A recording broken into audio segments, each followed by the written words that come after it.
Thank you very much. My assignment this morning is a virtually impossible task. I have 50 minutes to summarize 15 years of research and half a dozen books. What I propose to do is outline the story of our construction of the Soviet Union. I will start the outline in 1917 and bring you down to the present day chronologically. But this outline is a framework, it's a mere skeleton of the whole story. But what I will do is draw your attention to the nature of the published evidence, and I hope you will excuse me if I rely mostly on my own books, because that's the evidence I know best. This, of course, is in the true nature of a seminar. It's my job to point the way, and it's yours, if you wish, to pick up the threads and assemble the facts into a mosaic. From time to time this morning, I will refer to unpublished evidence and research yet to be undertaken. We do not yet have the full story. In other words, I will point out the gaps. This is important because if you push the argument beyond the limits of the evidence at hand, the inevitable result is a loss of credibility. Now, the best way to introduce my topic is to make a point about information in a socialist society. This is a sophisticated audience. You know about distortion and suppression and elimination of the facts. We live in a socialist society, and suppression of information is typical of such societies. To eliminate freedom, one must first eliminate widespread knowledge of the truth. So I submit to you that today in the United States there are three levels of information. The first level we could call the establishment version. It's what most people have believed in the past to be true about events and history. The difference today compared with, say, a decade ago is that the credibility of the establishment has been shattered. People in general no longer believe in Washington or anything that comes out of Washington. So this first level is what the government or the establishment wants you to know. Only coincidentally is it the truth. The criteria they use are two, I suggest. One, they say, what do we want them to know? And secondly, they say, is it consistent with what we told them last time? And sometimes they slip up and then the statements become inoperable. Then we have the second level of information, sometimes called the revisionist level. It challenges the first level, but it's still based on documents and information released by the bureaucrats and politicians in Washington. It does not get to the root of the problem. It doesn't get to the root of the problem because it relies mainly on facts which they decide can be released. I would suggest, and I hope you won't take this unduly critically, that the critics of the Kennedy assassination probably fall within this category. There's no question they're onto something. But they're still at the second level because they rely on information which it has been decided can be released. They will not get to the third level until they get all the information within government files, and that, I understand, may take 75 or 100 years. Then we get to the third level, and I suggest that presumably almost everybody, or everybody in this room, is operating or wants to operate on the third level. It is based on new documentary evidence that has to be rooted out. From the research viewpoint, you have to know where to look, you have to know about its existence, you have to demand it, you have to get it declassified. You must accept, when you're in my position, that when you initially publish it, most people will not believe you. They will not believe you because the establishment version got in there first, and the mess of the media, and I'm not blaming the media for this, got behind it and publicized what they believe to be the truth. But we're now getting a number of very solid, substantial books written on this third level. I'll give you some quick examples. Colin Simpson, The Lusitania, an attempt to bring the United States into World War I, documented. Julius Epstein, Operation Keelhaul. A very new book by Guy Richards, The Rescue of the Romanovs.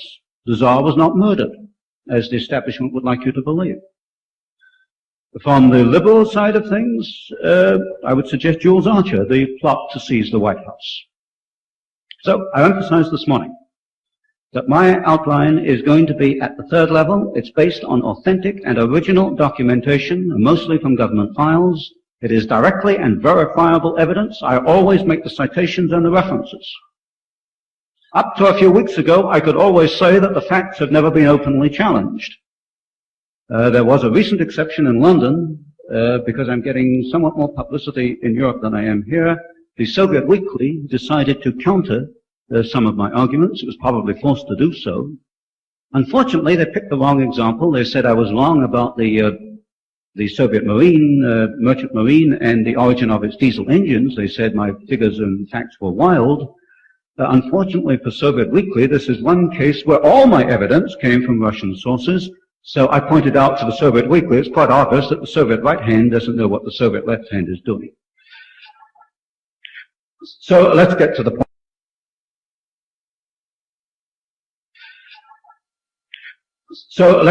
point. How did the Soviet Union become a world power? Let's go back to the revolutions. The two revolutions in 1917.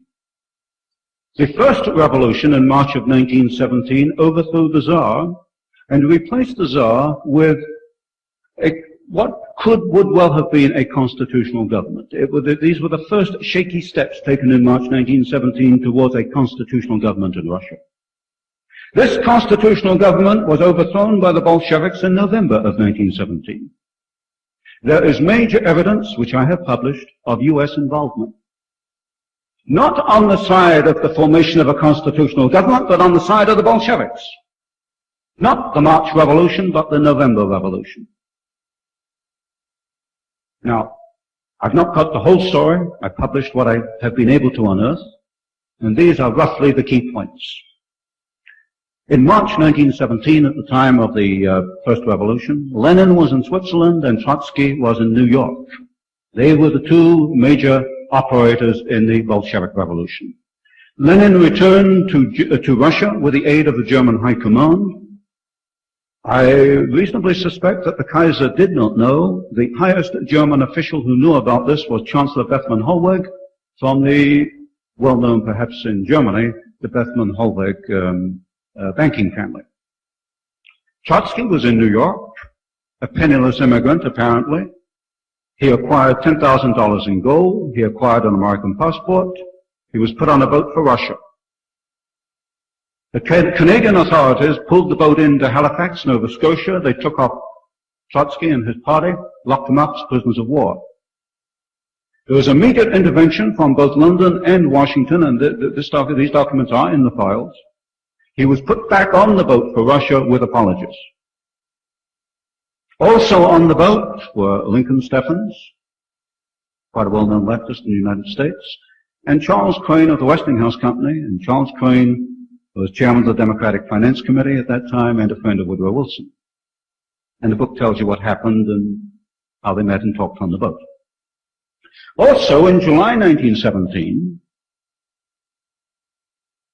a Colonel William Boyce Thompson, who was the first permanent director of the Federal Reserve Bank of New York, formed a Red Cross mission to Russia. Now, Russia didn't want a Red Cross mission. And the Red Cross in Washington didn't want a mission going to Russia. But Thompson was a very influential gentleman. He financed it and organized it himself. The mission had nothing to do with either medicine or Red Cross. I've listed the members of the mission. Out of 30, only 6 were doctors. The rest were Wall Street lawyers and financiers. There were representatives from Chase Bank, National City Bank, and the rest of it. The mission was a political vehicle to give assistance to the Bolshevik Revolution in November. What was the assistance?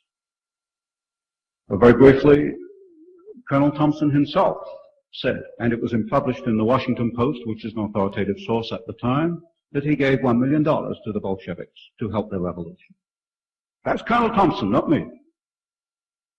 There was intervention by American International Corporation, which was another vehicle based on Wall Street, in Washington to forestall any possible assistance to the enemies of Bolshevism.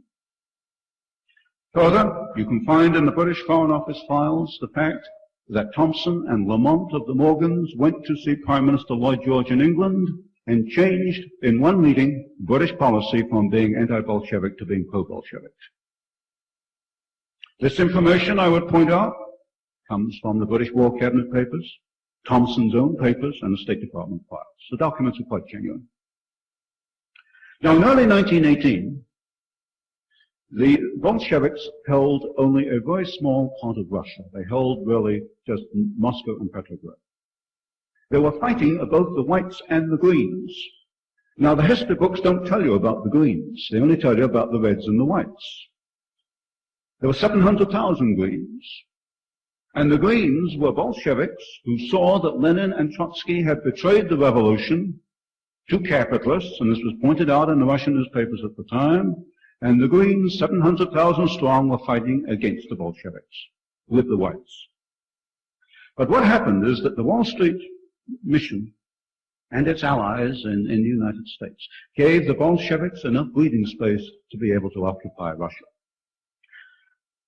Another point that fits in here is Guy Richard's latest book on the rescue of the Romanovs, in which he, I think, proves that the Tsar was not killed, that there was. This is a myth perpetuated by Britain and the United States in collusion with the Soviet Union, for reasons which he will point out. And so this high-level collusion between the Soviet Union, the United States, and other countries has gone on since 1917. Now, also according to the history books, at the time of the revolution and civil war in Russia, Russian industry was in ruins. This is nonsense. Russian industry was not destroyed except perhaps in Petrograd. It was idle. It was in what the Soviets call a state of technical preservation. What happened was that the middle class, the technicians and the managers, left Russia. They weren't Bolshevik. And the plants and the equipment were standing there idle, and the Bolshevik revolutionaries had no means to get it into action. What happened was, in the 1920s, foreign companies, mainly American or German, and the German companies were affiliated with major American corporations, mostly. These companies went into Russia, and they gave technical assistance, or they took the foreign concessions, some 300 or 400 of them, and this got the Soviet Union off in economic development. This, of course, I've covered in the very first book I put out back in 1968. The period from 1917 to 1930, how very prominent firms like Westinghouse, General Electric, Ford Motor Company, Standard Oil, these firms, through concessions and technical assistance agreements, enabled the idle Russian industry to get restarted under the Soviets. There are two names which should not be forgotten from the 1920s. Avro Harriman, who was operating the Georgian manganese concession, and Armand Hammer, whose father, of course, Julius Hammer, was executive secretary of the Communist Party USA. That is something the Los Angeles Times never prints, but it's quite verifiable. So the Soviet Union, in that first decade, was enabled to survive and recuperate with the assistance of German and American firms. I would point out, to keep the text straight, that the State Department was not at fault, as I see it. It's quite clear from the files, as I have read them, that State Department officials could look ahead. They saw the possibility of war like Korea and Vietnam, where the Soviets would supply the other side. They looked ahead and they say, no, stay out of the Soviet Union, let it find its own feet, and we should not help to build it up. By 1928, the Soviet Union, with Western assistance, had restored a 1913 output. And the Soviet planners began to think about the 5-year plans. Maybe a few of you will remember that back in 1930 in the United States, there was a great publicity about the great experiment in the Soviet Union, pulling up by the bootstraps, a model for Roosevelt's New Deal to copy. How a socialist society could do all kinds of wonderful things a free enterprise society could not do. How free enterprise was outmoded. And who was saying this? Well, we find socialist Norman Thomas, and we find Roosevelt. But we also find, for example, a Gerard Swope, a president of General Electric Corporation, and we find Bernard Baruch. For those men that I call the corporate socialists, who run large corporations, then and now, I submit, are betraying a free enterprise society. Now, the Soviets certainly acquired a massive capacity in the first and second five-year plans. That's during the late 1920s and the whole decade of the 1930s. What has not been said historically is how they acquired this massive capacity. Simple common sense would tell you that a backward country just does not start to build modern steel mills and automobile plants. That's just common sense. The first five-year plan was almost entirely built by foreign corporations. General Electric, Ford, DuPont, Koppers, Badger, Foster Wheeler, Universal Oil, Douglas Aircraft, Radio Corporation of America, Pratt & Whitney, Hercules Powder, United Engineering, McClintock and Marshall, McDonald Engineering, McKee Corporation, you name it. Amongst the large U.S. construction corporations, they were there in Russia between 1928 and the beginning of 1933. The plants they built in the first five-year plan were far larger in capacity and far more technically advanced than they were building elsewhere in the world. And the second five-year plan in Russia, although this does not come out, of course, in the official documents, was really bringing into production the tremendous capacity built by these firms in the early 1930s. The first five-year plan itself was not laid out by Gosplan. The Gosplan plan was just not workable. The final technical plan that was utilized was actually drawn up by a firm of industrial architects, Albert Kahn of Detroit.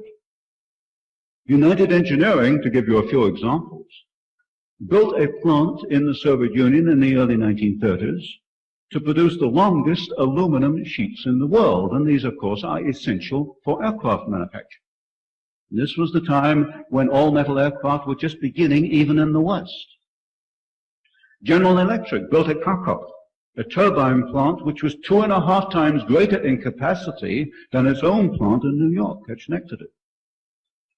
There were 3 gigantic tractor plants built in the Soviet Union, and the Soviets built more Internationals and more Caterpillars than those 2 companies built in the United States. Now, go back to my introduction, the 3 levels of information. The whole world largely still believes that the Soviets did it themselves. That's the official establishment version. In reality, the Soviets didn't do it. It was done by Western free enterprise. The cost in Russia were the millions of Russians who died in labor camps. I'd point out Solzhenitsyn's arguments, Julius Epstein, Operation Keelhaul. Did the American firms know about this? Yes, they did. They lied in their public announcements when they said there was no forced labor in the Soviet Union. And they knew they were lying. I know they were lying because I've seen the reports in the State Department files. The engineers on site in Russia were protesting. It was the time of the Depression. They had to have a job. And the firms told them to do nothing, say nothing, keep quiet. And I submit that our larger corporations, the corporate socialists, were no more interested in Russians dying in the early 1930s than they were in Americans dying in Korea and Vietnam with technology that they had installed in the Soviet Union. And yet the way this world is put together, it's the Harrimans and the Hammers and the Morgans and the Rockefellers who are admired and lauded. And those who plead for human decency and state the facts of dictatorship are slandered and insulted. And we find, regrettably, academics fall over themselves to perpetuate the myth.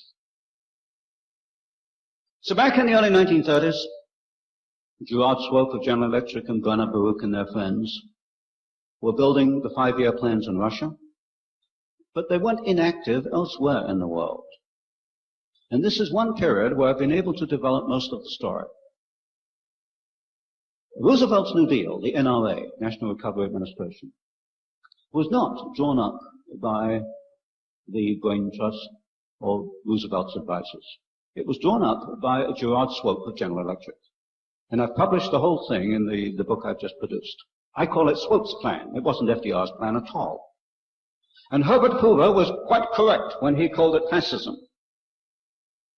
Because Roosevelt's New Deal was nothing else but fascism along the lines of the Mussolini corporate state.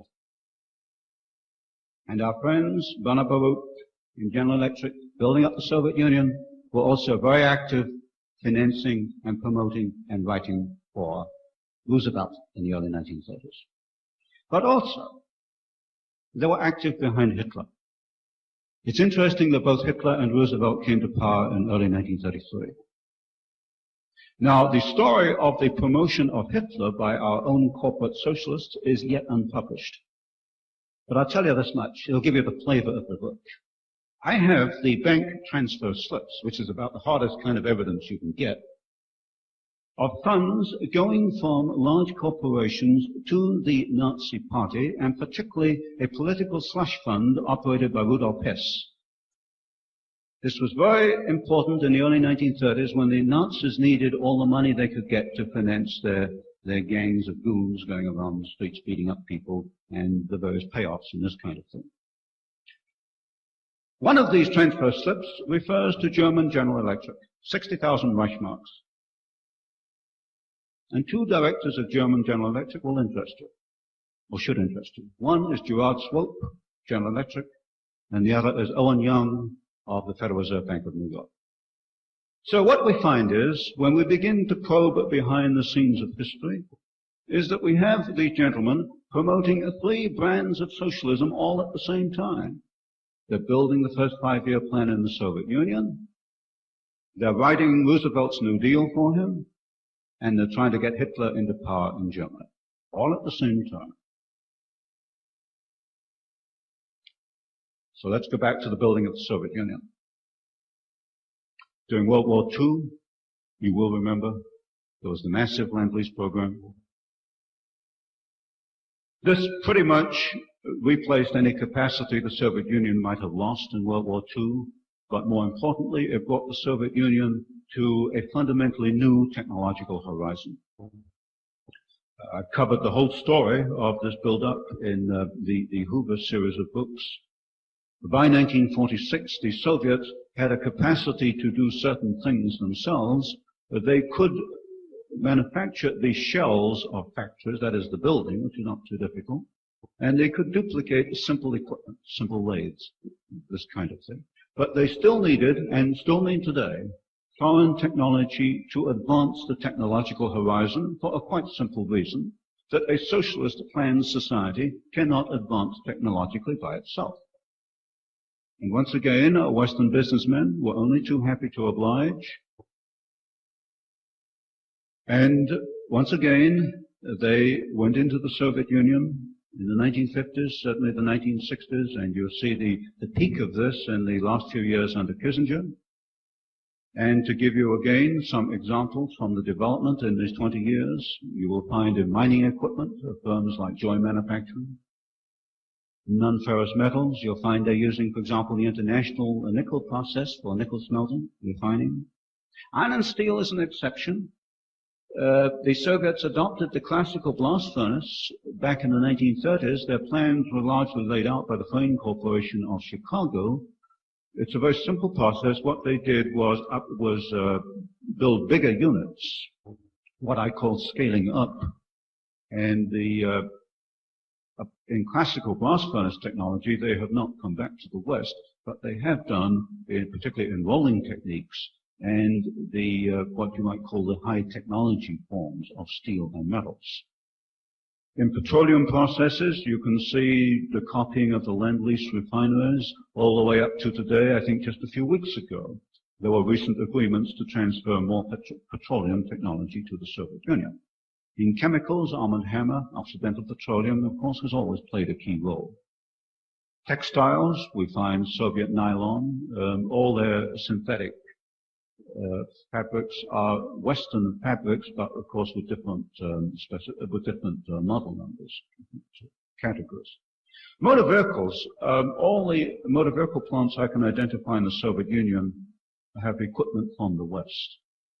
They have been able to reproduce simple transfer lines, but as you know, with the Karma plant, still today, the Soviets require equipment mainly from the United States. Soviet atomic energy, their first reactor was a copy of the Hanford reactor, but more importantly, they couldn't have achieved their atomic energy program without United States help. I'm very skeptical today about the Rosenberg spy story.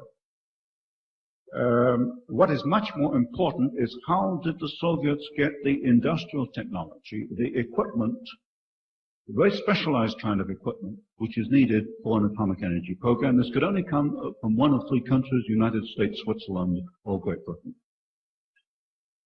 Locomotives, for example, we find General Electric is the standard. In aircraft, we find all the Rolls-Royce engines powered the MiGs over Korea.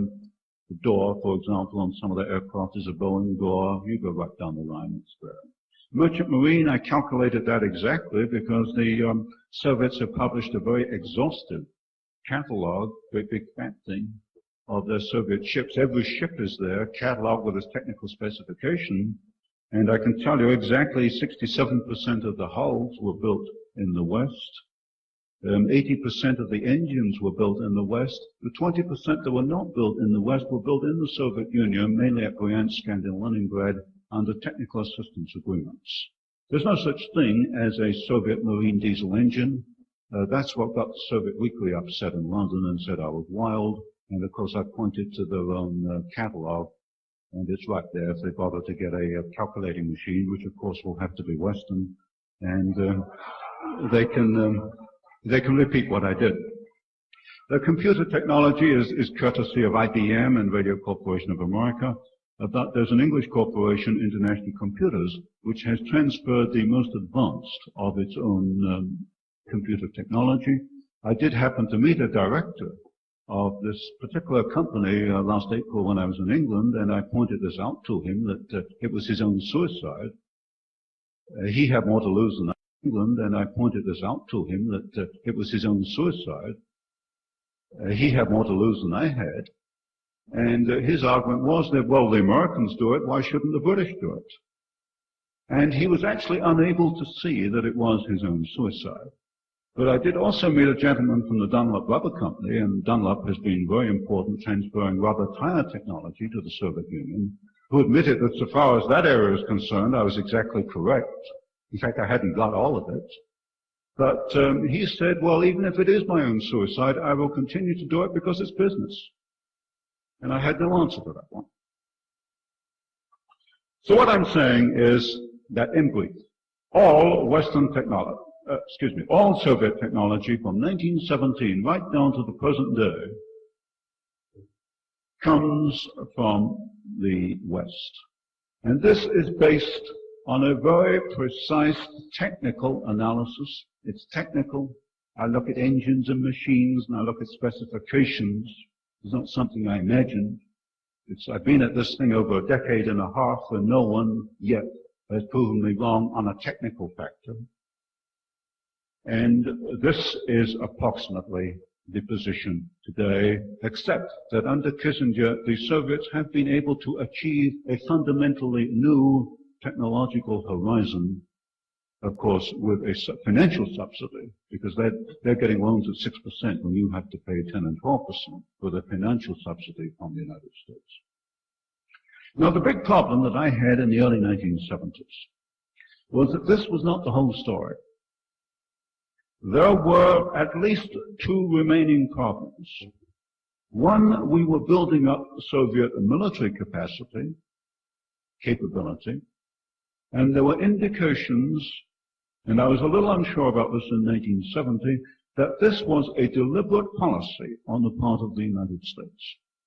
I called it the X factor. I spotted it perhaps as early as the late 1960s that there was something operating there to enable these massive transfers to continue over a period of decades. And any time you pointed it out, you were immediately slapped down. There was some kind of behind-the-scenes pressure making for these massive transfers.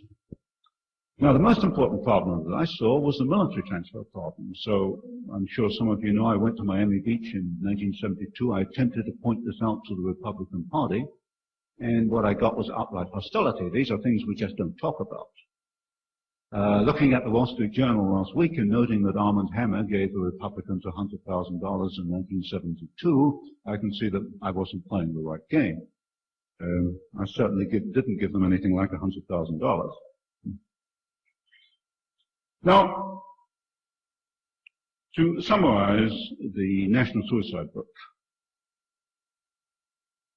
there is no question in my mind that Soviet military capability essentially depends on Western technology. But there is one exception I would point out, that you do not need a free enterprise system to develop military technology, because the military work in a rather different way to an industrialist. The military say, well, this is the next specification we want. They set up a specification and they work towards it, and cost is no object. But within, of course, industry, cost is very much part of your objective. You've got to be competitive. And so what the Soviets have been very successful in doing is setting up a very adequate, a very sensible design, military design specifications, and using Western technology to work towards it and do it quite capably. So I'm quite sure the aircraft with our assistants and their ships and their guns are quite effective.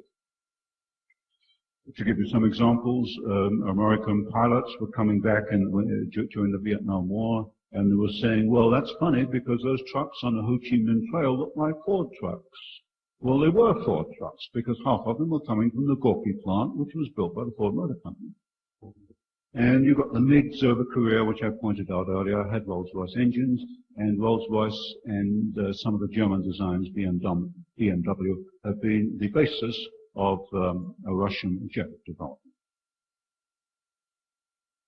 So that is approximately the story. What we need today is research to fill out the gaps in our knowledge of the loss of American independence. And there are two major areas which I suggest need study in depth. One is the Federal Reserve System, particularly the political role of the Federal Reserve Bank of New York from 1913 up to today. Clearly, the Federal Reserve System controls money supply, and therefore is a very important, if not a dominant factor, in what happens in the economy. This whole attempt to replace gold with artificial fiat money is part of this whole problem that I think has to be investigated. But up to the moment, we can't even get an audit of the Federal Reserve System. The second area, which I think needs to be investigated, is the Council on Foreign Relations. I don't have that much evidence myself, but a number of people I respect have, well, a great number of people I respect have pointed out that members of this particular council turn up in a number of key places on a very regular basis. I suspect that one can dismiss 90% of them as being academic hangers-on or social climbers, but there's a core in there which probably well warrants investigation. I can tell you this much. Certainly in the 1920s, where the State Department files are open, there is very clear evidence that members of the Council on Foreign Relations were fundamental in achieving a pro-Soviet policy and building up the Soviet Union. Gerard Swope, for example, was most certainly a member. So given the state of our knowledge today, I think we can say the following. The constitutional independence of the United States has been abandoned.